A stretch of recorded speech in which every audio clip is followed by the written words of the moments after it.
안녕하십니까. 행정안전부 장관 이상민입니다. 행정안전부 내 경찰국 신설과 지난 토요일에 있었던 총경회의에 대한 행정안전부의 입장을 말씀드리고자 합니다.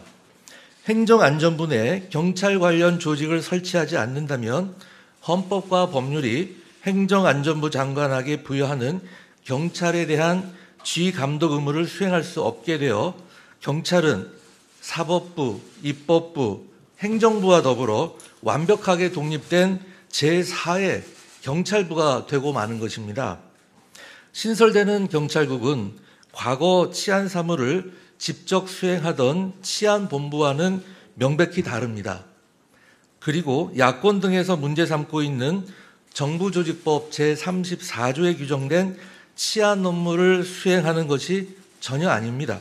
이러한 경찰국 신설의 배경과 취지를 왜곡하고 엉뚱하게 만들지도 않는 조직과 업무인 치안 업무를 언급하면서 치안 현장을 총책임지고 있는 경찰서장인 총경이 집단 행동을 하는 것은 대단히 부적절하다고 생각을 합니다.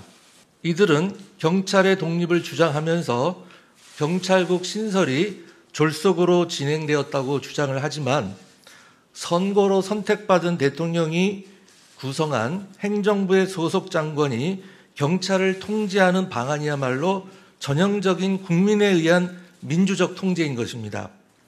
경찰이 독립된 나라는 세상 어디에도 없습니다. 평검사 회의는 금지나 해산 명령이 없었고 평검사들이 소속 경찰청의 의사 전달 역할만을 수행했으나 이번 총경회의는 강제력과 물리력을 언제든지 동원할 수 있는 지역의 치안 책임자들이 지역을 이탈해서 모인 것입니다.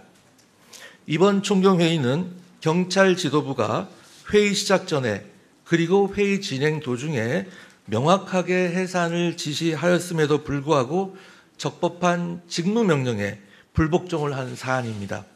오늘 오전에 기사가 하나 떴었는데요. 장관님 발언과 관련해서 이제 1212 쿠데타에 준하는 상황이라고 얘기를 해주셨습니다. 그런 센 발언이 오히려 사태 해결을 더욱 어렵게 하지 않는가 이런 비판이 있는데요. 여기에 대해서는 좀 어떻게 생각하십니까? 저는 이번 사안에 대해서 저 개인도 그렇지만 국민 여러분들께서 매우 심각하게 받아들이셔야 된다고 생각을 합니다. 이번 사태는 일반 공무원들의 집단 행동과는 차원이 다릅니다.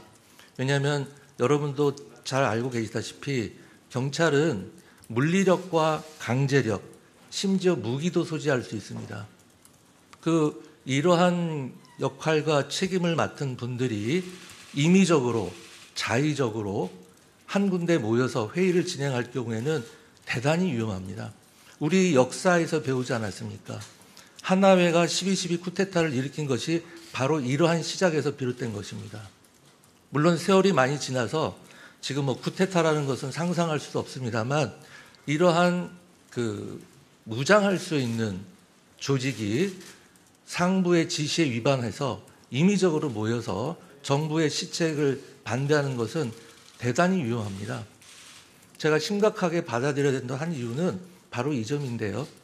이번 조사 결과 나오겠습니다만 이번 경찰서장 모임을 주도하거나 지금 이야기가 나오고 있는 경감 이하 직급에 대한 그런 모임을 주도하는 특정 그룹이 있다는 것입니다.